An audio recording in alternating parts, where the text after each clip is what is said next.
On today's episode, we get to talk about the Carolina Hurricanes, even some Star Wars, and maybe we get some food for thoughts on certain locations of really good places to eat at if you're on the road. Now, the odds of this staying on track and not getting shot down by TIE fighters or invasion of stormtroopers, well, as Han Solo always said, never tell me the odds.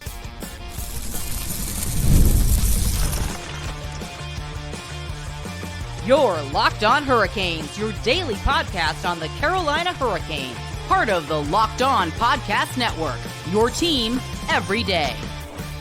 Welcome to a Thursday edition of Locked On Hurricanes, your team every day, part of the Locked On Podcast Network. Thank you to the everydayer for making this your first listen of the day, Monday through Friday, 5 days a week, covering everything about your Carolina Hurricanes.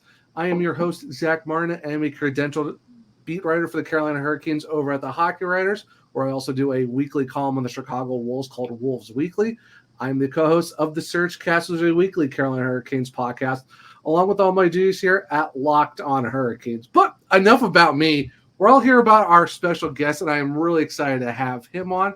You may have seen him on ESPN doing a lot of hockey as of the last few years with the NHL moving back over to ESPN. He is also the play-by-play for the NHL Gaming World Championships, if you're really big like me into everything that is with the NHL and EA Sports and all that good stuff. He's also, probably one of the coolest shows out there. He is 1/3 of the Star Wars Never Tell Me the Odds podcast with ESPN. I'm super excited to have this guy on. We have Arda Öcal join the podcast. Arda, how are you doing today? And thank you for just taking the time to jump on and talking Hurricane, Star Wars, and so much more. Zach, I can't possibly beat that introduction, man. Like, not only do I have to become a Hurricanes fan now, I got to book my spot at the parade. If they ever win the Stanley Cup, I have to paint my face. I have to be a regular on this podcast. Like, that was epic, dude. That was epic. Let me say this. Let me start with this. I've definitely listened to the show, and more generally, I've listened to a lot of Locked On shows. Because I say this to a lot of people that are like, I get the question a lot, like, how do you prepare for shows, especially because I'm not covering one team, right? So I'm essentially cramming for as much information as possible on the teams that I'm either going to be doing intermissions for or reporting for. And Carolina was one of my teams that I did a game where I was a reporter for, which was awesome. I was on Long Island against the Islanders in March. Yeah. So one of the things that I do is I listen to the Locked On podcasts because I know that it's going to be the vibe of the, what are the fans thinking? What are fans of the team talking about right now? And what are some things that I should be aware of in minute detail on a day-to-day basis in that moment? So I usually listen to maybe 3 or 4 episodes back, especially when I'm about to do one of the games. So I just wanted to give a shout out to you here on Locked On Canes, because I've definitely listened to the show several times. And then to the whole network, because for someone like me in my position, it is very, very valuable. So good on you all. You deserve your flowers. I will make sure to let everyone know that that you are a big fan of what we do over here at Locked On. That's kind of what we want to do, is just be able to give you 30, 40 minutes every day, just keep everything's going on with the team and stuff like that. So that's really huge praise. Thank you so much for that. And I'm glad you like this show and, of course, Locked On as a whole, because it's funny because, I interviewed Mike Monaco over at the Hockey Writers back in March, and I kind of talked to him about, like, how do you prepare for games and stuff like that. And he was telling me, I go do flashcards on the plane, all this other stuff, and talking about insane red eyes. He's a menace. Mike Monaco is a menace. I call him Money Monaco because he's a gem. He is a unicorn in sports broadcasting, and he can do it all, and he is always impeccably prepared. So he's one of the, and he's also a terrific teammate. That's you and I both know this, right? Working in this industry, it's one thing to have talent. It's one thing to be hardworking, and those people usually succeed. But certainly in Mike's case, when you are a good teammate and your paradigm is to elevate the people around you and put them in positions to succeed, and that's how you think about a broadcast, I can tell you firsthand that, Mike is certainly in that category, and he is among the premier broadcasters that I've certainly worked with, but that are in the industry as a whole. And he deserves that because he's awesome. He's terrific. Oh yeah, no, it was really awesome again to talk to him and just picking his brain on how do you prepare, and like if you're trying to break into the industry, how do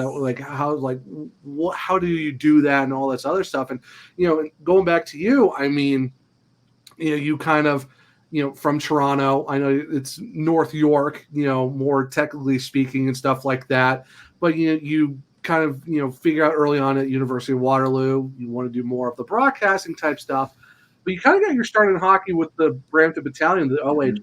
What was that like, just kind of breaking your way into? I know it's like a lot of people might not watch junior hockey, but I mean, for someone who's a hockey nerd, I mean, heck, everyone's got to start somewhere, right? Like, what was that experience like, just being able to break into the Brampton and do that? So the reason that happened was because the Brampton Battalion at the time, they're in North Bay now. They were in Brampton, which is a suburb of Toronto now. North Bay is about a 4-hour drive from Toronto. They relocated after I left. But at the time, there were 2 OHL teams in the suburbs of Toronto, one in Mississauga. At the time, they were the St. Michael's Majors and the Brampton Battalion. So I went to the local Rogers TV, sort of like Wayne's World Public Access. There's a channel, and it's called PO Region that has Mississauga and Brampton.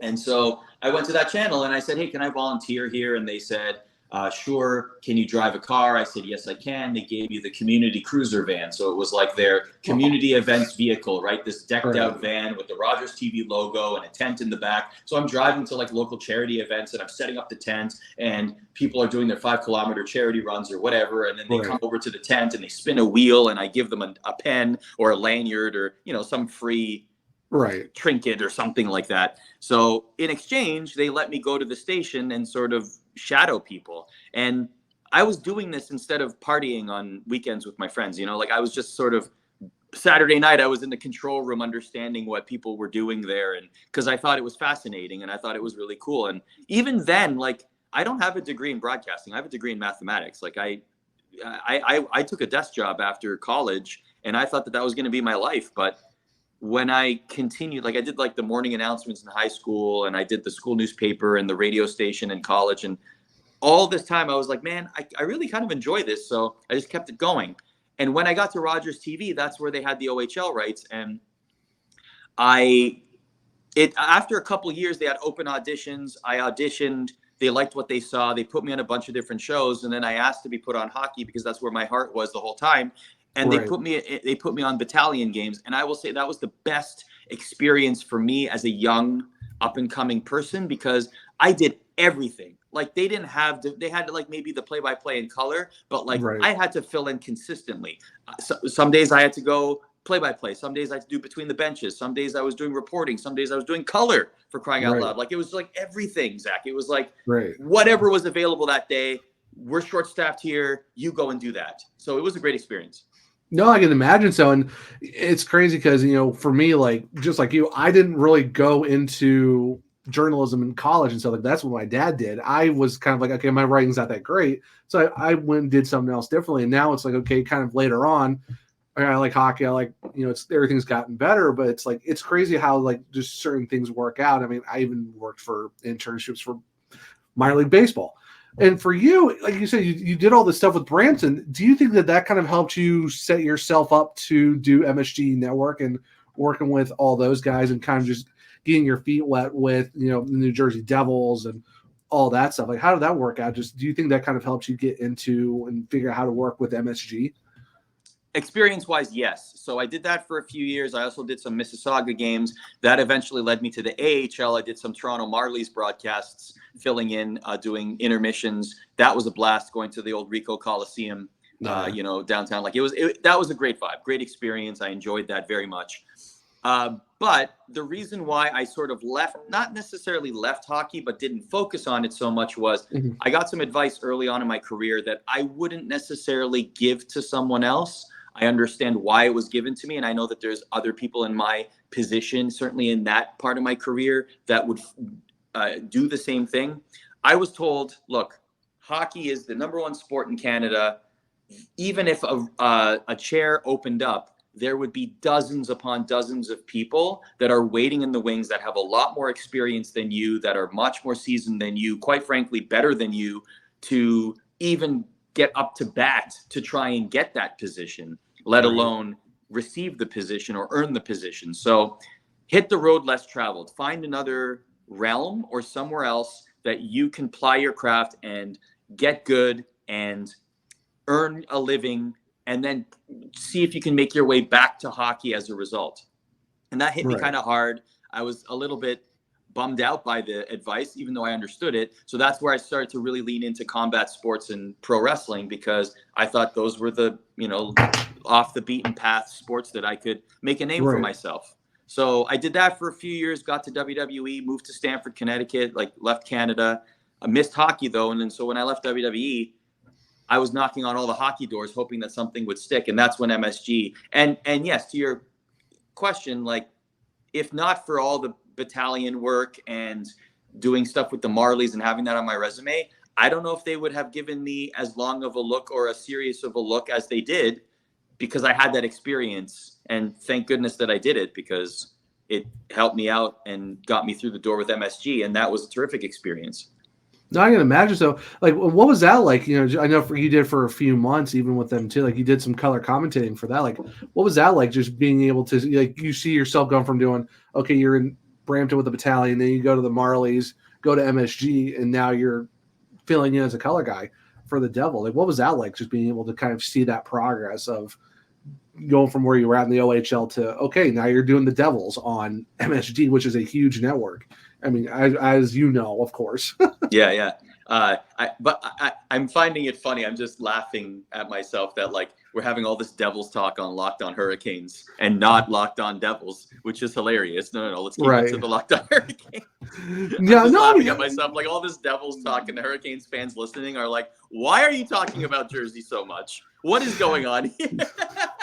Yes, and to everyone, it's like, hey, we gotta know about the game, because as you're a great guest, we gotta know, we gotta talk about I appreciate stuff that. like that. So we will get to the Hurricanes. Don't worry, guys. Everyone who is listening, we are getting to the Hurricane stuff. It's just, you gotta know the person we're talking to, because probably a lot of people know. Probably there's a lot of people who don't really listen to ESPN in terms of the regular season and stuff like that, because with all Bally Sports and all that. So yeah, sure.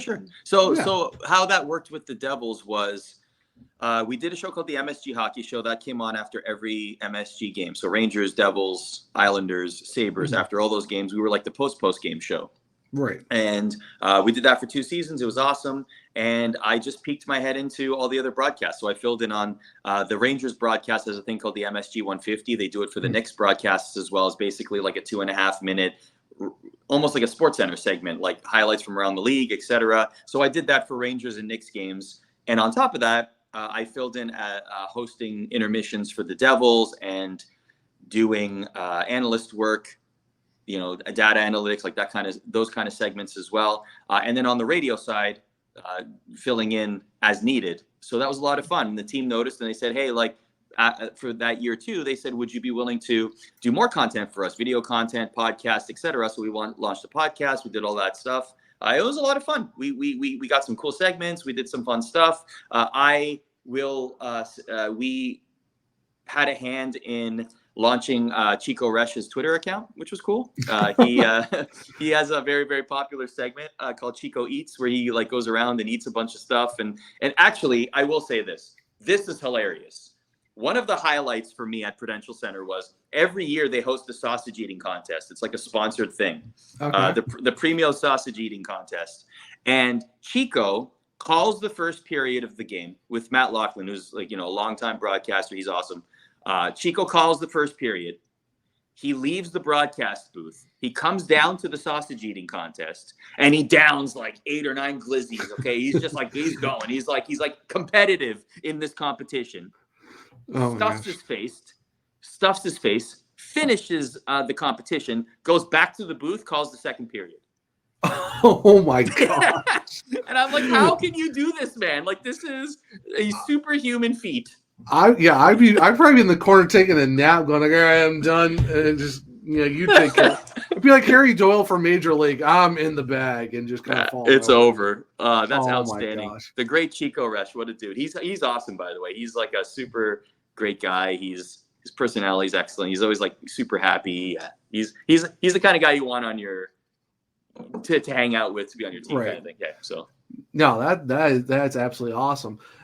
So when I talked to Mike, and he was doing a lot of stuff with Notre Dame, then went over to Nesson and stuff like that. Then he got that tap on the shoulder from ESPN. And of course, he did a lot of college sports and eventually got into hockey. What was that like for you, kind of getting that phone call from ESPN, being like, "Hey, we want you to come over, help cover some stuff with us," and then now it turns into now you're doing the AHL Gaming World Championships, and you're doing AHL on ESPN and a whole bunch of other stuff. Like, what's that like? Just going through that process of going like, "Oh my gosh, you're going from individual teams to welcome to the worldwide leader in sports." So the NHL gaming was directly through the NHL. That actually happened in 2017. That's when it started. It was terrific. We crowned like champions of regions, a U.S. champion and a Canadian champion, a European champion. First time I got to go to Sweden, which was amazing, to crown a champion. So that was a lot of fun. That happened for a few years through COVID as well. We did it remotely. Right. And they put a pause to the Gaming World Championships. The NHL has now. Teams still do their own competitions. Right. That was a lot of fun. I'm just a lifelong gamer. That's really what it is. Like, I grew up on NHL 94. I love doing deep dives on hockey video games. So I can discuss Blades of Steel versus NES ice hockey for hours. Yeah. Oh, so yeah, because I remember you guys did the thing on was it was like NHL 95? NHL Open Ice. Yeah. Game, dude, okay, cheap plug, okay, for everyone listening. Thank you, Zach, for letting me mention this. If you remember a game from the 90s, this is the NHL's version of NBA Jam. Which was so much better, in my opinion, but, So NBA Jam also generated $1 billion in quarters in 1 year in the arcades, which is absolutely insane. So NBA Jam becomes this giant success. The company, Midway, decides, well, why don't we do this for every sport?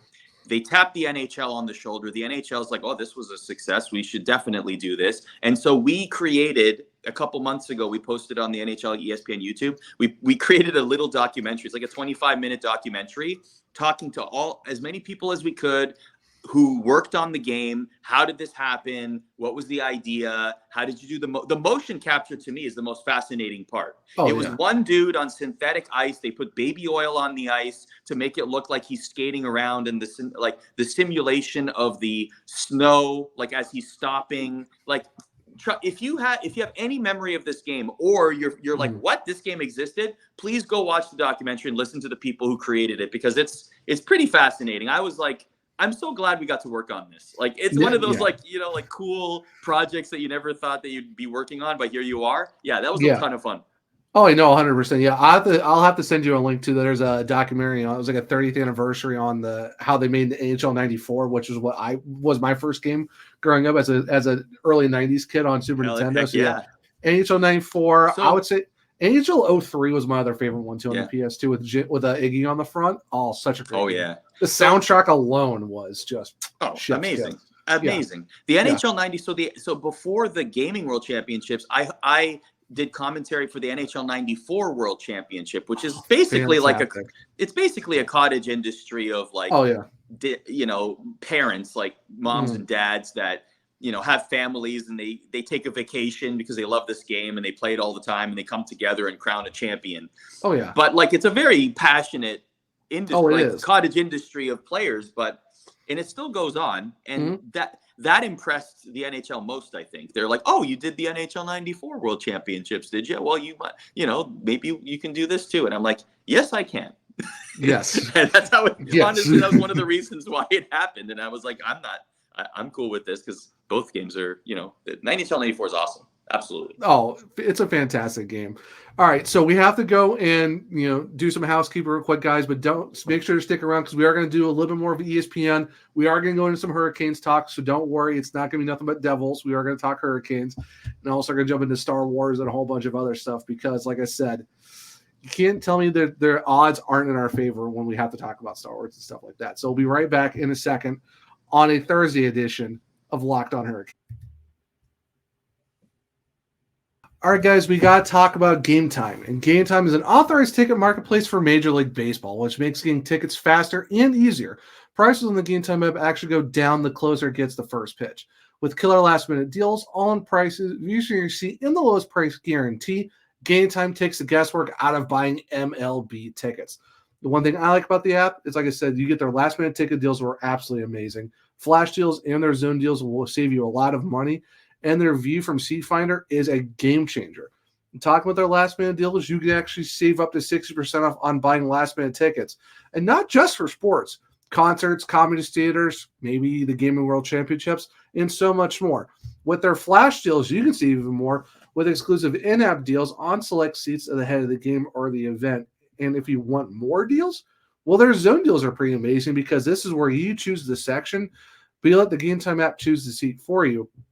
And speaking of their seats, this feature is really, really cool. With their panoramic viewfinder from your seat, you can actually see what you're actually going to be looking at the event before you buy the tickets. So no obstructive views or bad angles are involved. You'll know before you go to the game what you're going to be looking at.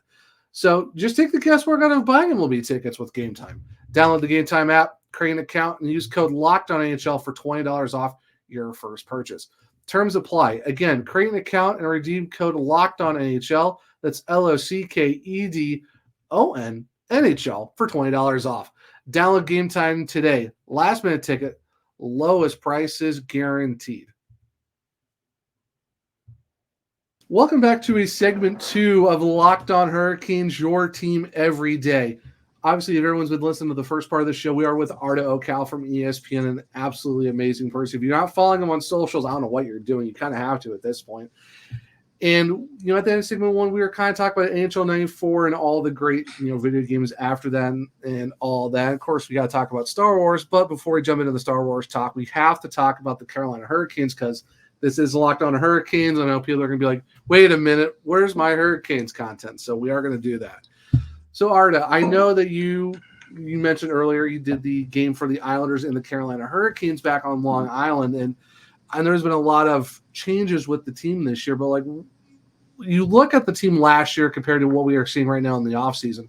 What are your initial thoughts on the Carolina Hurricanes just from you saw them in March to where they are at now and the beginning of August? I was definitely bullish on them going into the playoffs. I thought they had a great top-line chemistry, certainly with the acquisition of Jake Gensel. I really thought that they were clicking. In that game in mid-March, I spoke with the entire first line, and they were just over the moon, ecstatic. They were we were gelling really well. Things are going great. Oh yeah. The vibe in the locker room was terrific. Everyone just seemed very happy, and even just observing them, you could tell. It was a special atmosphere for that team at that moment, and certainly carried over into the postseason. Didn't turn out the way they wanted it to, and now you have some key departures, right? You have Jake Gensel's gone, Brett Pesce's gone, Brady Shea is gone, so now you have some pieces to discuss and think about. You add Shane Gostisbehere, you add Jack Roslovic. You wonder if some players will be able to step up in other areas. My big question is always going to be goaltending. I know that some people have veered away from the conversation of the importance of numbers, et cetera. But when you look at unfortunately, they just didn't get exactly what they needed in the postseason. And so the big question for me is, will they run it back the entire season with a Pyotr Kochetkov, Freddie Anderson sort of split? Are they relying on Kochetkov to step up and be the number one goalie for the future? Right. Will they address this at the trade deadline if they remain competitive? Honestly, I always look at goaltending first and foremost for any team. So that to me is my biggest question with the Hurricanes. Yeah, no, and I even wrote an article Tuesday about how I think Peter should be kind of the number one guy because you saw how he did last season when Frederik Andersen missed over 40 games. I mean, you're talking a guy who pretty much single-handedly kind of turned the season around when you're looking at 14-12-1 after a brutal Western Canada trip where you lose all 4 games. Yeah. And it's one of those things where I agree with you. It's I do believe we're going to see probably a tandem. I don't know if it's going to be a 1A, 1B situation, but it's kind of one of those things that you said. It's is this a whole year thing? Because Anderson is going to be UFA after this season, so it makes you wonder, do they run it back all season, or maybe they make a move at the deadline? And to your point, like just about Freddie, the first thing is we're happy he's healthy. We know it's a serious, the blood clot, like a very serious issue. He's back. He's healthy. He played most of the postseason. Now once you get into the thick of next season, and it's all about results and it's all about the position. If they play very well, you ride with them. But if there are concerns, if there's question marks, if Hurricanes fans are looking at that position and saying, we're not getting the output we need, then there might be some questions going into the trade deadline. Right. And that's the thing, too, because Freddie Anderson comes back. He plays out of his mind. Like, he won 7 straight games, had a couple shutouts in the middle of that, and you're kind of thinking going into the playoffs, okay, Anderson's playing really well. Pierre Kachaka's been playing really well. They've been kind of swapping him every game for the last 20 games of the regular season. They were just swapping him off. So you think, okay, they might do it in the playoffs. And, of course, as you know, not every team does it. They go with a hot hand. Kochetkov comes in for one game, goes to overtime. I thought he did pretty well in that one game, but it's just like, do you think that maybe the Hurricanes should have maybe gone with more of a platoon situation in that, especially how the regular season ended, or do you think they kind of did the right thing by kind of going with the more veteran type guy? Like, what are your thoughts on just? You wonder. That was the conversation, right? Like, well, Kochetkov, because it was hard to deny the streak that Freddie Anderson was going on, and certainly it was. I'm sure it was very emotional for him too. But he was doing great, so you have to factor that in. But that's always a tough one. And in the playoffs, we all know that goaltenders have a much shorter leash, right? Especially when you have another goaltender that is waiting in the wings, just ready. And if the perception is this goaltender can go now, so whoever is starting, they better have a good game. They have a bad period, there's already doubts, right? Like that's a pressure cooker situation.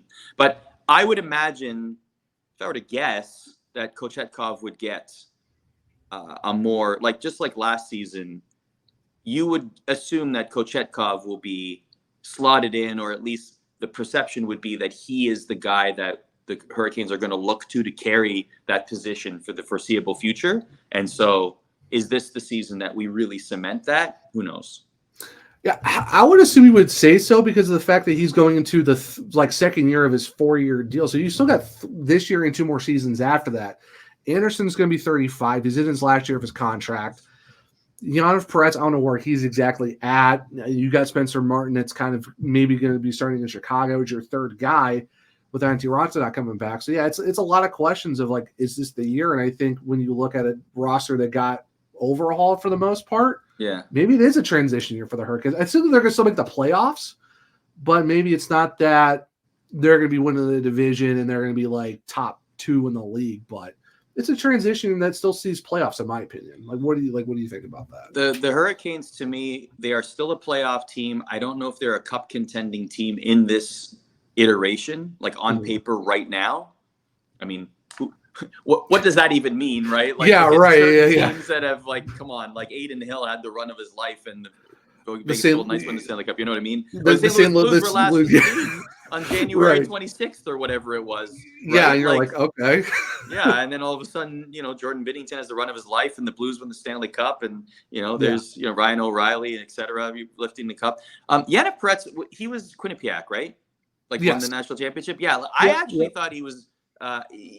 That's a really great pickup.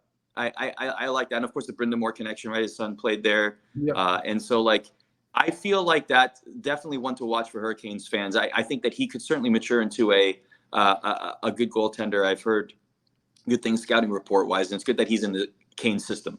Mm-hmm. Yeah, he's really good. We're not sure if it's going to be a AHL situation because I know there's another couple other guys they might be looking at too, and of course, like I said, Spencer Martin. But they do have the Bloomington Bison of the ECHL as their working agreement because they're technically with the Rangers, but at least that whole situation is kind of figured out with we have a minor league team. We're not. Yes. Yeah, that was a whole thing of itself. Yeah. Spencer Martin, by the way, native of Oakville, Ontario, Canada, also where I'm from. So shout out to Spencer Martin. Proudly representing the mighty Toronto suburb of Oakville, Ontario. You got to love this. You got to love the small connections. And before anyone asks, no relation. Just it's funny how it worked out with the last name. But he did really well for the Hurricanes in relief last year. 4-1, really can't go wrong with that. So good job for him. So we both know transition for the Canes, maybe not division, still going to make it and stuff like that. But what does it say for the Hurricanes and the fact that they give Rod Brind'amour a 5-year extension, and also on top of that, they give Jacob Slavin an 8-year extension as well, on top of the fact that where he's at his age, how that speaks to, you are going to be a Hurricane for life, and you're going to have probably one of the faces of the franchise for another 5 years in the middle of that. I mean, Rod Brind'amour should have a job with the Hurricanes as long as he wants it. He's the heart and soul of that franchise. He's the face of that franchise. I don't think any Hurricanes fan listening to this is debating that. He's the single most important Hurricanes player to exist, right? Like, the image of him raising the cup in 06 should be plastered on walls all over Raleigh, all over the state, quite honestly, because it's the pivotal moment. And I actually, by the way, shout out to the Canes for the Eric Stahl retirement too. I love when that stuff like that happens. That was really cool. Yeah. It's just a nice, I know that it happens a lot, and I know the 1-day contract is pretty commonplace now, but it's always nice to see it. And it allows the team and the player to have that moment, which I think is very, very important. So that's really cool. But yeah, like I said, I'm not doom and gloom about the Hurricanes. I just don't. Yeah. I don't think that they're in a better position than they were last season, but I don't think that they're going to be toiling in the basement of the National Hockey League. So maybe it's just a lesson of the expectations of coming into the league last year as the odds-on favorite. Now you're kind of like, okay, it's a transition. Let's see what happens. So maybe it's. Hey, no one thought the Hurricanes were going to win the cup when they did. They all picked them dead last in the league, and look what happened. So maybe it's kind of a good thing. Maybe it's lessening the expectations, and stuff like that. So it'll be very, very interesting to see. And of course, talking about former Hurricanes, I know people are going to be just annoyed with me if I don't ask this. What's it like working with Kevin Weeks? Because I know you worked with him for the Canes Islanders game. Like, what's it like just working with Weeksy? Because everyone in Carolina loves Shady 80. Oh, Kevin Weeks is awesome. He is the consummate broadcaster. He is very easy to work with. He's super creative. He is highly ambitious. I vibe with him very well. I get along with him just as well off camera as I do on camera. Our ambition aligns, our interests align. I lived a part of my life in Scarborough. He's from Scarborough, suburb of Toronto. So we have very similar interests and touch points. Yeah. We have similar senses of humor. We have a game that we play, actually. So in Toronto, the public transit system is called the TTC, the Toronto Transit Commission.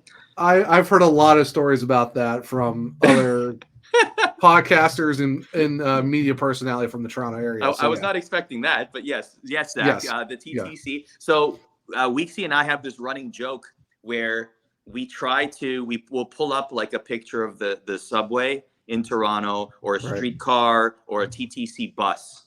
Oh my gosh. Like whether it's like at the end of a segment or something, like we'll just try to flash it to the other and get them to look at it. And then like the other one looks at it and we're like, taught you. Like it's like our running joke that we'll just try to and sometimes I'll just text him a random bit. There was one Instagram post I put up of Weeksy and I. We did like 5 shows one day, and I just put up one of those like, hey, Weeksy's the best, and there's a picture of us in studio, and then the second picture was a TTC bus in the Instagram post, and I did that solely so Weeksy would have to scroll through to be like, oh, there's multiple pictures of us. No. The second one was the TTC bus, just so I could get them and get an advantage. Oh, So what you're saying is you shot first on the here. What is this? All right, I see. Trying to pull a little Han Solo out of my. I Han see. Solo Greedo. Nice. Yeah. Yes, exactly. Yes. And you know what? We kind of have to talk about it. I mean, Star Wars. I'm a big Star Wars nerd myself. My first movie that I saw in theaters was Phantom Menace. Yes, I did go see it in theaters when it came out earlier in May. That was a nostalgia trip by itself. What's it like being able to be like, I'm on ESPN hosting a Star Wars show, and of course, this episode is going to have, never tell me the odds. What's it like hosting a Star Wars show on ESPN? Surreal. Probably like if people knew the journey that the show went on to even happen, probably one of my greatest career achievements. Like I bow to you, sir. I bow to you, sir. For me, like I appreciate here you. You go.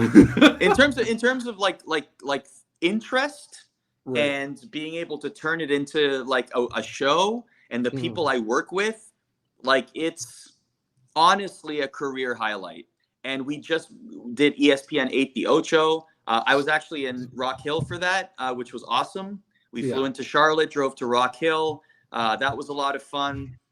But the highlight for me on the Ocho was Never Tell Me the Odds, it's ESPN's official Star Wars show. It made its TV debut as part of the Ocho. So we did a special episode where we dove into the sports and games of Star Wars. So we're talking pod racing, shock ball, Nuna ball, Dejarik, Sabak, like all the games and sports. Like even like in one scene in Phantom Menace, it's up on a screen for half a second. We're diving into the rules. Like that kind of thing. Oh my gosh, that is insane. That's fantastic. So, like I said, as someone who's like, of course, my parents had the original movies. Of course, the prequels, the sequels. the war, the sequels, and of course the wars, and all the animated the Clone shows. Wars. Yeah, the Clone Wars, the animated show, which is just so good. Of course, the newer movies that have been coming out. People always want to act like, oh, this Star Wars is not as good as, I'm like, you know what, man? It's Star Wars. I just go to enjoy it. I don't care if it's kind of sideways and gets kind of kooky. You know what? It's Star Wars, man. I'm just here the vibe. Have a good time with it. I understand some fans that are like, look, here's the thing, like Star Wars, especially fans that grew up with the original trilogy, it left such an impact on them that, and there was also a large gap of time. Right. So like imagine watching the original trilogy in the theaters, then not having any movies, certainly some books to read here and there. Yes. But like you didn't have the prequels didn't come out until 20 years later. Yeah. 1999. Right? Yeah. When you got Phantom Menace. Yeah. Right. So like, so the nostalgia sets in, the yearning is there. So it's almost like a high expectation. So I understand the fans that view it from that lens. I will say that the feeling that many Star Wars fans had watching the original trilogy, I believe a whole new era of Star Wars fans had the same feeling watching The Mandalorian. Like I believe that it generated the same level of Star Wars magic, because that show to me is excellent. And I think a lot of new fans, probably the most new fans, I would guess, I don't know the numbers, but the most new fans were generated from watching The Mandalorian. 100%. Than as on par with the original trilogy kind of thing. Yeah, no, 100%. And of course, you're talking like Acolyte that just came out, and you got Ashoka, and we can just name. And of course, you got the standalone movies, Solo and Rogue One, which I thought Rogue One did a great job of transitioning into like the new trilogy, or the original trilogy, I should say. I thought they did a great job with that. Now, speaking of more of Star Wars, we love it. I love the fact that the NHL has embraced Star Wars night. Of course, all leagues have, but I think the NHL kind of takes it to another level, especially with like having people there. Because I know Darth Vader did the whole Siren for the Hurricanes when they did Star Wars night. You might get some really cool merch and giveaways and stuff like that. And I have to ask you this, Arda. What is your most favorite type of giveaway, merch, anything you've seen from just the NHL in general? Like, what's your number one, this is the coolest thing ever as a Star Wars / hockey nerd? Star Wars nights are the best. One of my career highlights for sure was dropping the puck at a Star Wars night at a Hartford Wolfpack game. Shout out to them, giving me that experience. Imagine me, ceremonial face-off.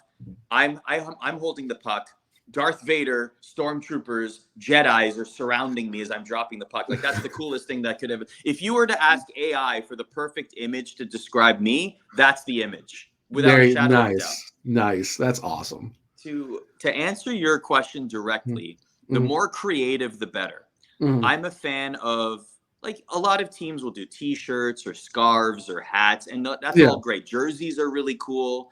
Yeah. To me, anything that you can collect and put on your shelf, like bobbleheads, things like that, to me are the best. And I'm glad I'm doing Locked On Canes, Zach, because I want to officially announce this is based on me, who has I would argue among the more prominent Star Wars / hockey intersection beat enthusiasts. Okay. The Carolina Hurricanes this year released a Svechnikov Mandalorian bobblehead, the Svechnalorian. I wish I had it with me. Maybe you can put an image in the notes or flash it up or whatever. Oh yeah, but Hurricanes fans certainly remember. Basically, it was Svechnikov, and it had the red Mandalorian helmet to match the Hurricanes colors. Yep, outstanding. I will extremely officially, Zach, appoint the Svechnalorian as the greatest piece of hockey Star Wars merchandise that I saw this year. That was terrific. You heard it here first, folks. Arda Öcal is the big fan of the Svechnalorian. Yes. I'll have to make sure, if I'm able to, I'll pass on to the Hurricanes. Like, hey guys, Arda really likes this. What can we do to hook our guy up? Because that is just.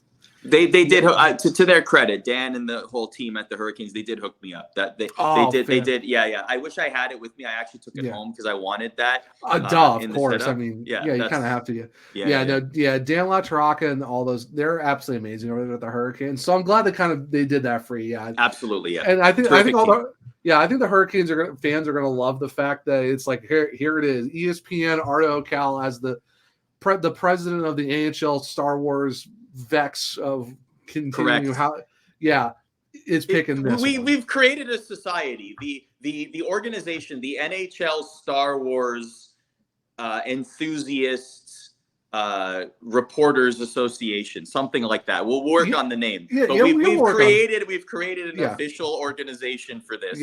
And as president, as a self-appointed president, I would like to announce that the Svechnalorian has won the honors in the 23-24 season. Congratulations.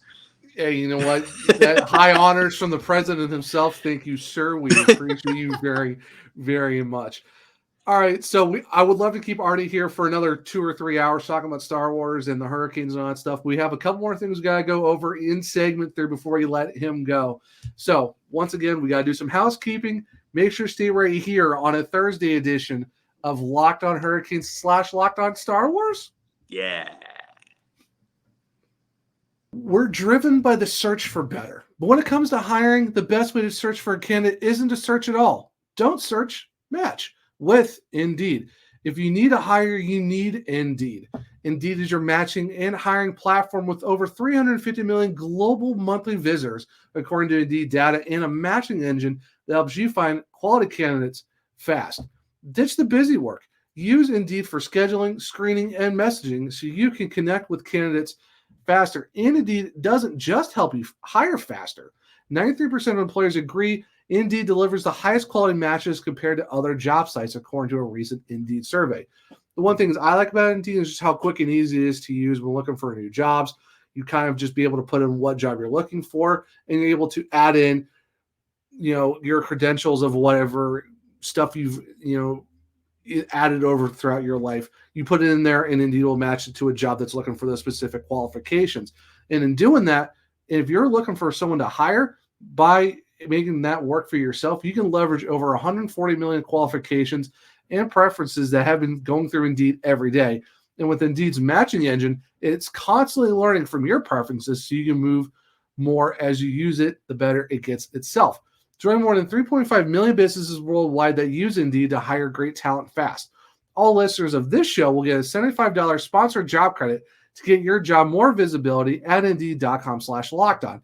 Just go to Indeed.com/lockedon right now and support our show by saying you heard about Indeed on this podcast. Once again, Indeed.com/lockedon. Terms and conditions apply. Need to hire? You need Indeed. Welcome back to a segment 3 of Locked On Hurricanes, your team every day. So we got the Hurricanes, got the Star Wars taken care of. Now it's time for the food for thought segment, if you really want to go here with this one. And you know what? I was going to do a really cool, quip and stuff like that. But you know what, Arda? I had to reach out to someone specifically for a very cool story. And Mike Monaco, okay. I asked him, hey, you got any cool stories or something I need to ask Arda when he's on the podcast? He's like, well, I know I told you about us going to get some wings in Buffalo. I'm like, of course. Yeah, great story. And he said the wings were amazing. I have to get your opinion on the wings that you guys tried out at. He's like, but you have to ask about him trying to get his credentials for his first ever side reporting job for the NHL game. So, Arda, I heard you might have had a little incident trying to find you some credits in Buffalo after getting some wings. Yeah, that was not my greatest moment. So, first of all, Gabriel's Gate, that's where we went. Wings were great. Company was great. It was a good time. If you're in Buffalo, you want to try some wings. I mean, there's obviously the Mount Rushmore of wing places in Buffalo. Gabriel's Gate certainly in the mix. It was a lot of fun. And Mike said he used to go there when he was doing games for baseball back in the day. They would always go to Gabriel's Gate, so it was cool to experience that with him.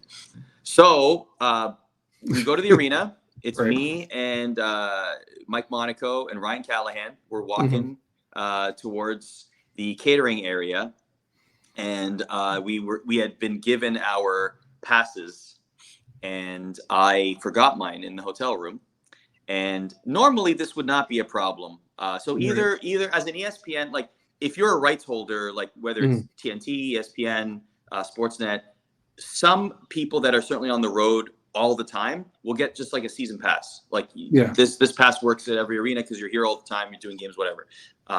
But I'm not on the road all the time, so I needed to get a one-day pass. And also, in Buffalo, it's just kind of the roadmap is a little bit different than everywhere else. So here I am without my pass, and security sees me, and they're like, "Hey, you need your pass." And I'm like, I can't just look, I'm with the broadcast team. Can I not just walk? And they're like, "No, you need your pass." And I'm like, "All right, fine. You're doing your job. I understand." So I find the place, and here I am, trying to fumble, looking for my ID and everything, and meanwhile Mike is laughing in the corner, and he's snapping pictures, and he's like, "Hey, look at it!" Way to go, rookie! Way to go, rookie! You can't even find your pass. So that's why in my setup at home, I actually have both. I found the other one in my hotel room, so I have both press passes stood up on a thing, just there. So when people see, it's why do you have two press passes for the same game? Well, that's why, because I forgot. Well, you see what happened was it was so big shout out to Mike for Thanks, that. Mike. I kind of had to. I know I didn't want to do it. Did have to do it to him, but it was just kind of hey, Mike, I know you did games with Arda. Gotta know something, because once you get someone from, ESPN on and you kind of know them pretty well, it's you kind of have to, kind of gotta get some good stories out of it. Absolutely. So moral of the story, pack your media badge, have it with you, or else you're going to have to go through the whole ordeal of getting another one. I will say my first Hurricanes game last year. I can tell you right now, because they went to the main office. They're oh, we don't have it. Go to security. Security's we don't have it. No, it turns out that I showed up 2 hours early, and press gets, if you're not press, you're at normal press, and you got to wait until the actual time for you to go get it. So I'm at PNC Arena 2 hours early, going, cool. This is fun. So So you know what? Rookie mistake on my part. Don't show up super early when here's your designated time to get your press pass. So yeah, happens to the best of us, Zach. Yeah, nowhere near. I mean, nowhere near you, sir, because that's just it's always fun when you have one of your friends going. It's just funny, like I walk out and I'm like in my bag is like a giant, like it's almost like the Costanza wallet size bag, just massive. And I'm like fumbling around, everything's falling out. I'm looking for my ID and I can't find it. And then I got to like rip it out of my wallet. And I'm like, here you go. And I'm sweating and I'm like, I'm already late. And now I'm holding up Mike and Callie and I'm like, and they're like laughing in the side. Like, he's like, what's wrong with you, man? Like, what are you doing here? What is happening? So it was just a comedy of errors. Just hilarious. Oh my goodness, that is well. I mean, okay, so we got to turn the tables on Mike Monaco here a little bit. Do you got something you want to tell us a story about? A nice little story about Mike Monaco. Just just to give a little something back to him. Because come on, we can't do you like that. Mike is. I don't have any dirt on Mike. No, he's a nice guy. He had not tried a Timbit. I will say that. We were in Buffalo and the Tim Hortons equivalent. What? Yeah, how? I don't know. The Tim Hortons equivalent. People who are what's the prominent donut place or coffee place in Raleigh? Oh, Dunkin' Donuts. Dunkin'. Okay, so donut holes. They're pretty much everywhere. Yeah. Okay, so Dunkin'. So people, the Locked On Canes viewer will know donut holes. Obviously, they're delicious. Oh yeah. Now you go further north, get more Tim Hortons. Mm-hmm. Tim Hortons calls them Timbits, which are amazing, by the way. But that here. Agreed. Yes, I grew up on Tim Hortons. I love Tim Hortons. I didn't have my first Dunkin' Donuts coffee until I was in my 30s. Like believe me, I'm a Tim Hortons guy. Like I grew up on Tim Hortons, and actually the one in Buffalo is amazing because it's like a Tim Horton museum, like the hockey player. Like you walk to the one that's like closest to KeyBank Arena. Right. It's like.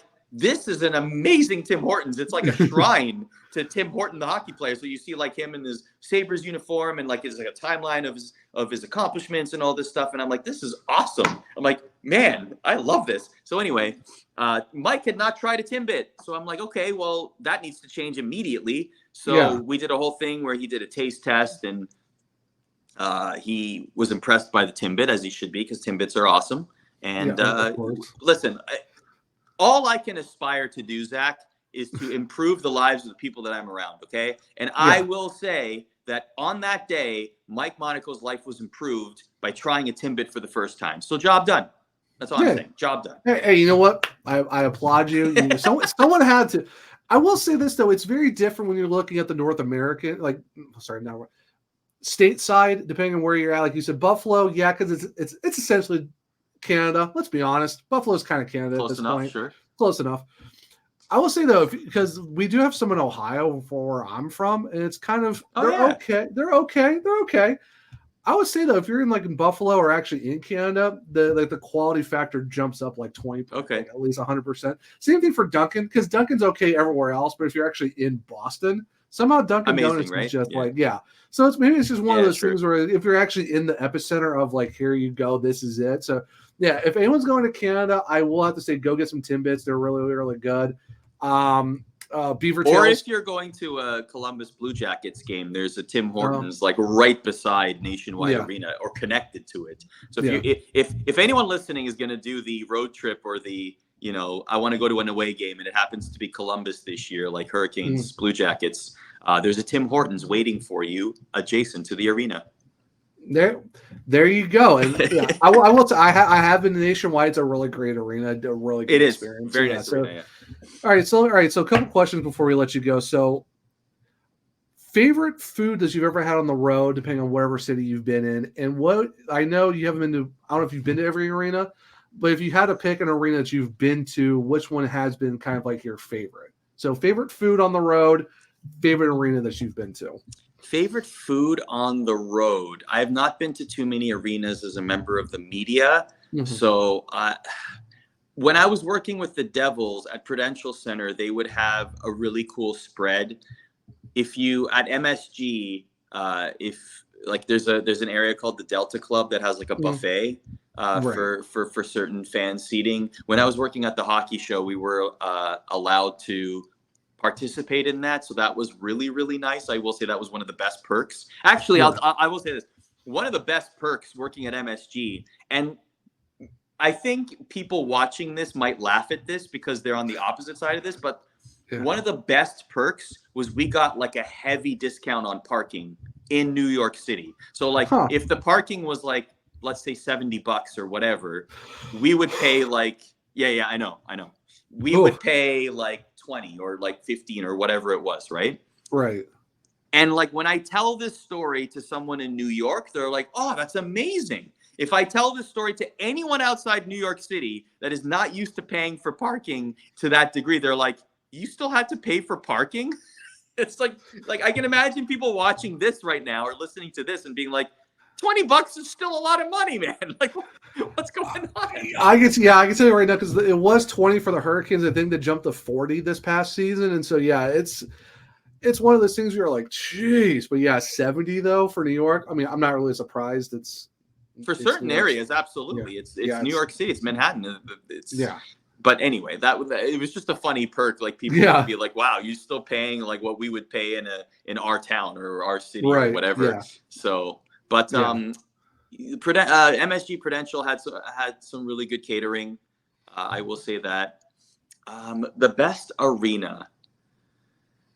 If we're factoring in like everything, like comfort, even like I did like the Blue Jackets arena. It's a very comfortable arena.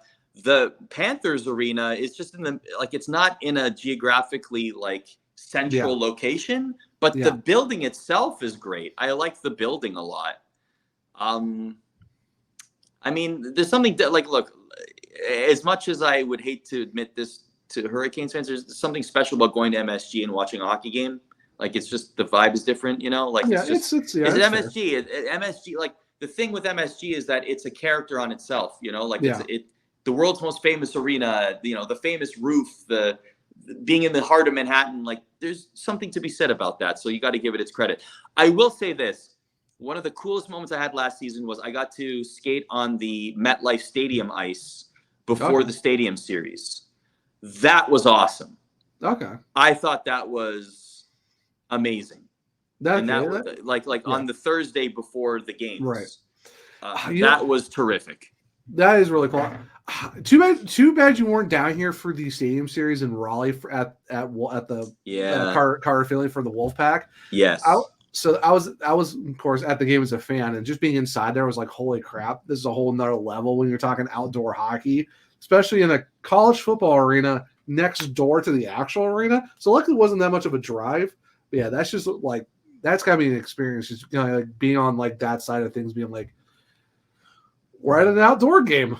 Who would have thought? That looked great. I was in studio in Bristol for that Stadium Series, but it looked terrific. I thought that was a really well done Stadium Series game.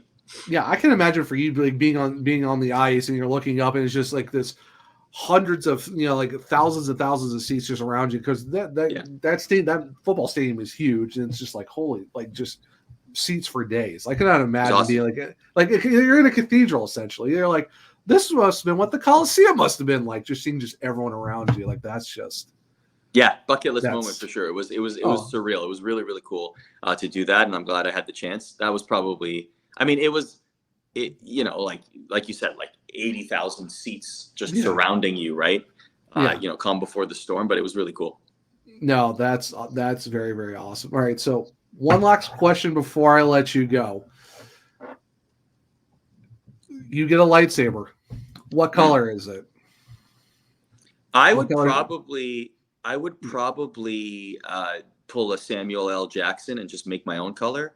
Ooh, like, okay. You know that famous story where I think it's George Lucas telling him about the different colors of lightsabers, and then he's like, "Mine's purple," and that's how Mace Windu has a purple lightsaber. I'd probably be like, you know what, mine's gonna be cyan or some you know color that hasn't been used yet. That's gonna be me. Like I'm just gonna pick a random color. That's awesome. That's you know what? There you go. That I is liked awesome. it. Like I did one of my favorite things about the Acolyte was you literally saw the bleeding of the lightsaber. Like I thought that was such a cool scene where Osha's holding the lightsaber and you can see the blue turning into the red, the kyber crystal, like the bleeding of it, and then all of a sudden when she ignites the lightsaber and it starts blue and it just seeps up red, and it's like almost like it's almost like the turning, like in the moment. Like it's I thought it was a powerful scene. It was really, really cool. Yeah, no, that was really cool, and how they kind of just, you see the change in itself. It's like, okay, you see the person changing, but it's different when you see the lightsaber itself. Yes. Also change. That is really, really cool. Arda, I could have you on for another 2 or 3 hours doing about this. I know you got to get going and doing some stuff, and of course, all of that. But thank you so much for taking the time to just jump on and talk Hurricanes, food, Star Wars. Unfortunately, you having an incident with your press pass and all that stuff, but just thank you so much. This was a lot of fun. Just thank you for taking the time. I'll happily come back, Zach. This was a lot. This was great. The next time we'll even talk less about the Hurricanes. So this will just be, locked on randomness. I'll reach out to my counterparts at Locked and be like, hey, can we just do a Locked on randomness and just talk about whatever we want and see where it goes from there? But before we let you go, Arda, where can people find you on socials if they haven't already? Like I said, guys, you have to follow this guy. Like, what are you doing if you're not? But Arda, where can people follow you and just, all the great stuff that you do at ESPN as well? That's very kind of you, Zach. So at Arda, like you see there on X, if you're watching on YouTube, and then at Arda Öcal on Instagram, that's where I post most of my stuff. And yeah, just grateful, just, very happy. It's nice to be off a little bit during the summer, but the next season's just around the corner. So it's going to be a fun one. Yes, we are definitely very close to being back to hockey and all that stuff. But if you guys want to keep up anything that's going on with the Carolina Hurricanes, you can follow me at Once You're Zach on X. The podcast is LO_Hurricanes. There's a link tree in my bio. You can check out all my articles at the Hockey Writers. Officially going to be credentialed for season 2 with those guys. So if you see me at PNC Arena, make sure to say hi. You can also check out the links for my other podcast, The Searchcast, if you're going to check that out on podcast platforms and on YouTube. And for this show, there is a link to where you can listen to the show on all podcast platforms. 5-star rating. If you leave a review, might read it on the show for you. On YouTube, subscribe, hit the bell notification so you don't miss the show, especially this episode. Also hit the thumbs up button. Let me know what you think. And in the comments section, let's do a little Star Wars. Who is your favorite Star Wars character, and what's your favorite moment from the movies or the show? So make sure we're doing a little bit more Star Wars theme here in the comment section. Make sure to share it as well, so these other Keniacs become everydayers just like you. We are over 930 subscribers. If we get to 1,000, I might just do something special for you guys. But I hope everyone enjoyed this Thursday edition of Locked on Hurricanes / Locked on Star Wars, because we kind of have to at this point. Hope everyone's a great rest of their Thursday. Big thank you to Arda Öcal once again for jumping on. And until next time, guys, as always, let's go Canes.